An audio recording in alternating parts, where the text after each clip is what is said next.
all the time in the world. But on that momentous day in 1776, history changed forever when our founders proclaimed the immortal truths that echoed around the world and down all the way through time. They declared that all of us are made free and equal by the hand of our Creator. A lot of presidents refuse to say that. They refuse to say that. Some refuse. Some major politicians refuse to say the word God. They don't want to say it. I say it. That we are endowed with our sacred rights to life, liberty, and not by government, but by God Almighty Himself. And those words rang out from Philadelphia and launched a revolution, not just in America, but in the hearts of all humanity.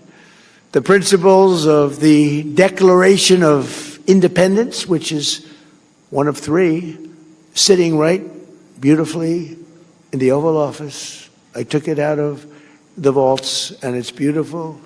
It's beautifully protected, and it's a magnificent document.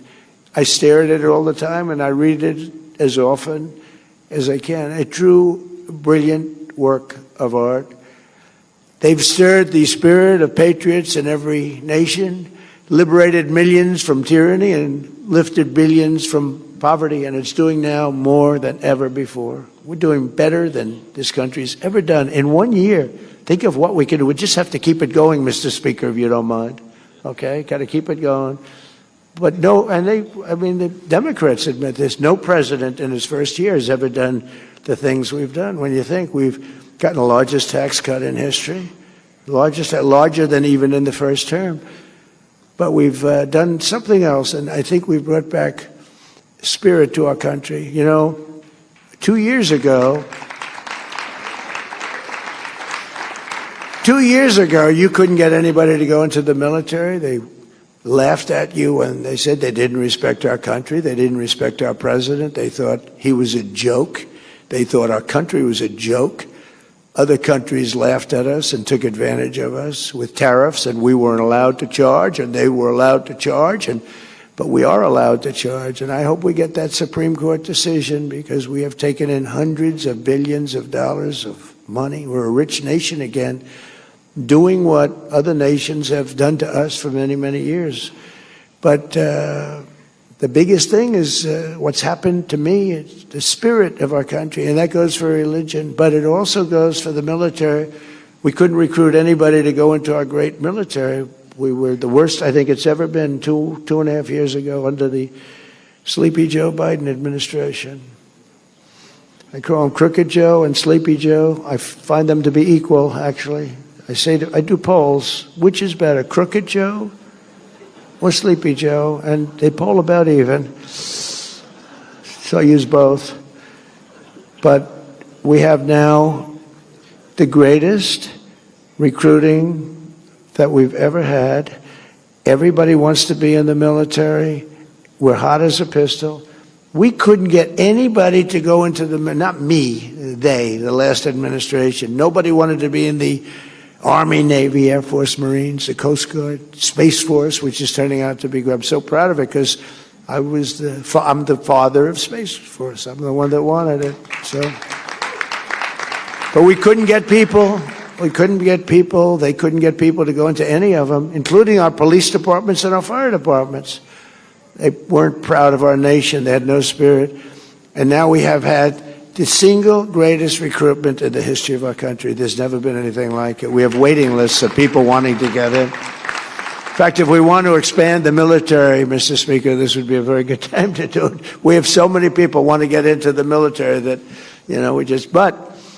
we also won in the Supreme Court, as you know, based on merit. It was a merit, and we take people based on merit. Like, we'd prefer a strong person in the military as opposed to a weak person. We prefer somebody that's a strong, powerful person with extremely good vision that can shoot a rifle very well, to a person that's extremely weak, non-muscular, can't shoot a rifle, has no idea where the hell he is. We have a military where they all look like Tom Cruise, only bigger.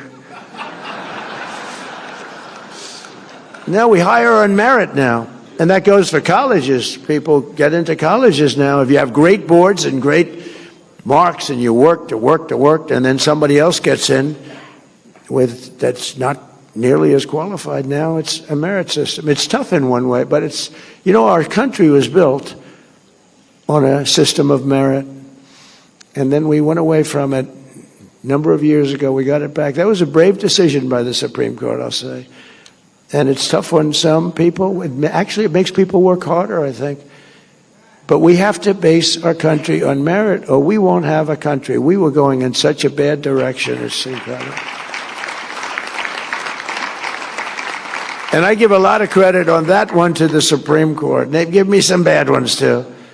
But I give a lot of credit. That took a lot of courage to do it. But they understood it was the right thing to do. To be a great nation, however, I think, and I may be wrong, but I don't think so, because I've watched a lot and I study a lot.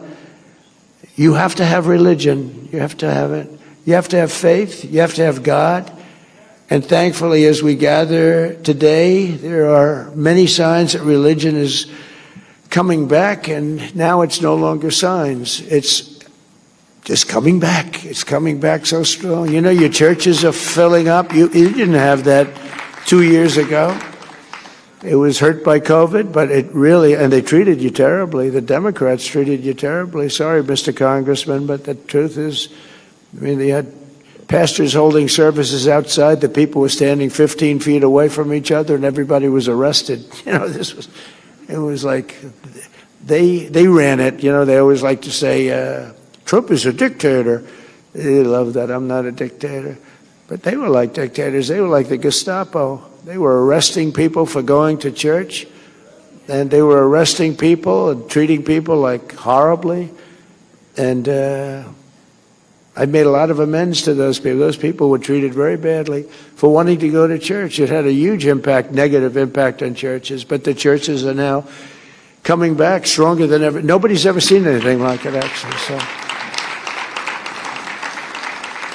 you're all hot, okay? You know, it's like the king of Saudi Arabia. He said, and you probably heard me say it, I love it, I was with him, and he said a year and a half ago, he said, you know, a year and a half ago, he said, we thought your country was dead.